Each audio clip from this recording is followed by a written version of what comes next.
Hari ni nak pergi home sale. Ni home sale. Ada tu. Dia masuk. Sorry kalau lighting tak bagus.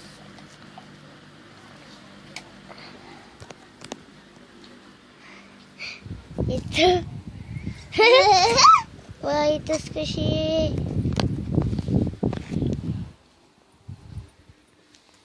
Lagi.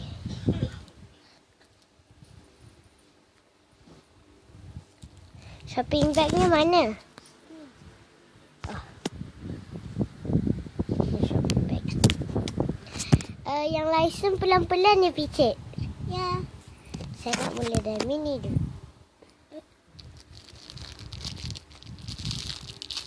Oh, yang ni dah macam... Alah. Bolehlah, saya nak beli kerana ni cute. Next, oh my god. Makeup. Ini? Ini ada. Ni. Saya tak. Nak boleh.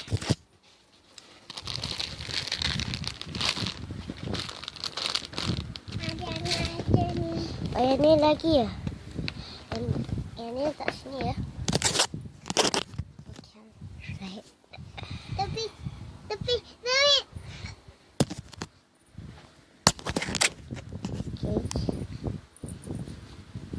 Nak beli. And next, ada dekat sini pula. Ini semua yang license. I got the bride. Ada putih. My God.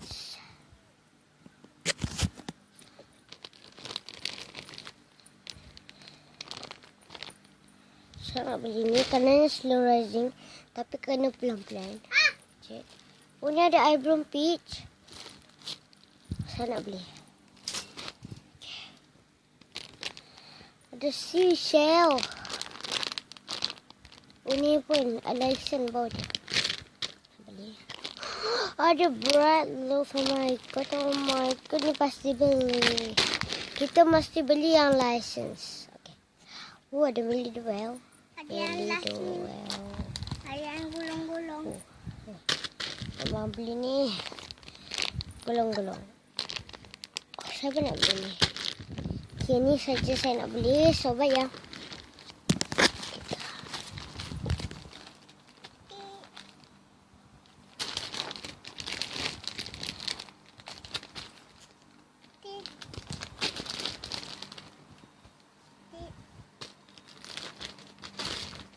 Sorry kalau dia macam ada macam bintik-bintik tu. Korang mana nampak? Tu macam bintik-bintik tu. Yang tu tak tahu lah. Kamera dia tak cantik. Oh, itu.